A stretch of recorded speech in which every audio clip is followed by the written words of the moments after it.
पश्चिम बंगाल में 2026 के विधानसभा चुनाव को देखते हुए जो है बीजेपी के खेमे में एक बहुत बड़ा बदलाव जो है वो देखने को मिलेगा। आज जो है बीजेपी के प्रदेश अध्यक्ष का अनाउंसमेंट होने वाला है और ये प्रदेश अध्यक्ष जो है और कोई नहीं, समीक भट्टाचार्य जो है वो प्रवक्ता बीजेपी के इस वक्त है, उन्हें बनाया जाएगा। कहीं ना कहीं ये पुष्टि भी जो है वो आज हो जाएगा। नॉमिनेशन जो है फाइल हो चुका है, बुधवार को ही नॉमिनेशन फाइल जो है समीक भट्टाचार्य जो किए थे, साथ में नेता प्रतिपक्ष शुभेंदु अधिकारी साथ में थे और अभी के प्रदेश अध्यक्ष जो सुकांतो मजूमदार जो है वो भी साथ में थे। बता दें सुकांतो मजूमदार जो है 2021 के विधानसभा चुनाव के बाद अध्यक्ष पद पर जो है वो बने थे और उसके बाद जो है अब तक जो है बने हुए हैं।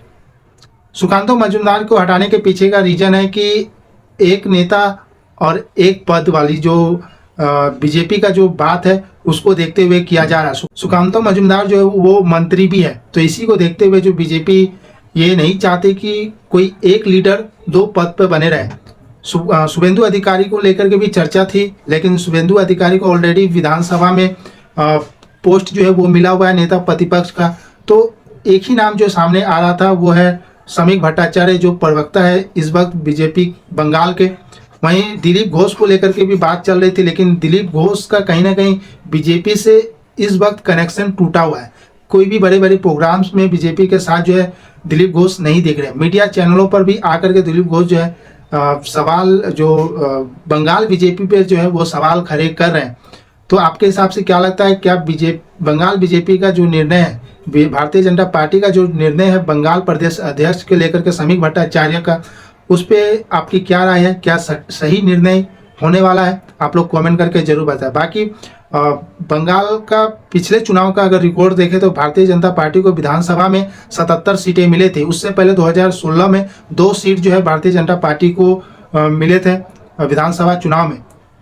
अगर अध्यक्ष के रूप में रिकॉर्ड्स अगर देखें तो सबसे बेहतरीन स्ट्राइक रेट जो है वो है दिलीप घोष का। दिलीप घोष जब भारतीय जनता पार्टी को अध्यक्ष बनाए गए थे तो उनके नेतृत्व में चुनाव विधानसभा हो या फिर लोकसभा हो, एक अच्छा रिजल्ट जो है भारतीय जनता पार्टी ने दर्ज किए थे। लोकसभा चुनाव 2019 में भारतीय जनता पार्टी को जो है 18 सीटें दिलीप घोष के नेतृत्व में मिला था। फिर विधानसभा चुनाव 2021 में जो हुआ था उसमें उस समय भारतीय जनता पार्टी के अध्यक्ष जो है वो दिलीप घोष ही थे और दिलीप घोष के नेतृत्व में 77 सीटें जो है भारतीय जनता पार्टी को मिले थे। एक अच्छा रिकॉर्ड, एक अच्छी शुरुआत जो है कहीं ना कहीं नींव रखने का काम जो है वो भारतीय जनता पार्टी का बंगाल में दिलीप घोष के नेतृत्व में हुआ था। उसके बाद पार्टी ने बड़े मंच तैयार किए तृणमूल कांग्रेस के खिलाफ। लेकिन 2021 का जो चुनाव था एक अलग हवा के साथ भारतीय जनता पार्टी एक अलग कॉन्फिडेंस के साथ आगे बढ़ रही थी, लेकिन सरकार जो टीम ममता बनर्जी की सरकार को नहीं गिरा पाई थी। अब जो 2026 का चुनाव हो एक बहुत ही महत्वपूर्ण चुनाव होने वाला है भारतीय जनता पार्टी के लिए, क्योंकि अगर रिकॉर्ड पिछले चुनाव के अगर देखें 2019 में भारतीय जनता पार्टी के 18 सांसद थे और वही 2024 में रिकॉर्ड खराब होते हुए 12 सांसद जो है वो बने थे, यानी 6 सीट का नुकसान जो है भारतीय जनता पार्टी को मिला था। वहीं अब पिछले चुनाव विधानसभा से और रिकॉर्ड बेहतर करके सरकार बनाने की उम्मीद से भारतीय जनता पार्टी जो है इस वक्त चल रही है। अगर देखें तो भारतीय जनता पार्टी के लीडर्स के तौर पर जो है शुभेंदु अधिकारी सबसे बड़े चेहरे हैं। पहले क्या था कि बीजेपी को तृणमूल के खिलाफ कोई भी चेहरा नहीं मिल पा रहा था जो ममता बनर्जी को टक्कर दे सके।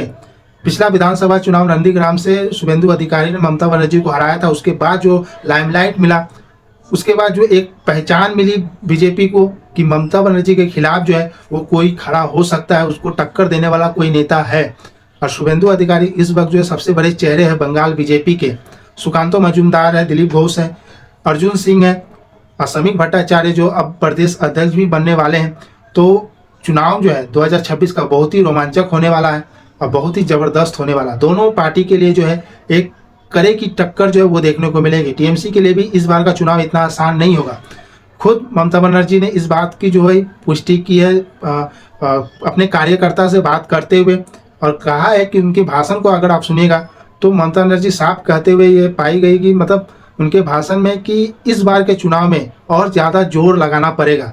और ज़्यादा जोर लगाने का मतलब यही है कि टक्कर जो है भारतीय जनता पार्टी से मिलने वाली है टीएमसी को। तो इसमें आपकी क्या राय है कि 2026 का चुनाव से पहले की तैयारी जो है दोनों पार्टियां जमकर कर रही है, तो आपको क्या लगता है कि किसका दबदबा बना रहेगा? कमेंट करके जरूर बताएं। बाकी और अपडेट जानते रहने के लिए आप हमारे साथ जुड़ जाइए, वीडियो को ज़्यादा से ज़्यादा शेयर कीजिए, चैनल को सब्सक्राइब करना बिल्कुल ना भूलें। धन्यवाद।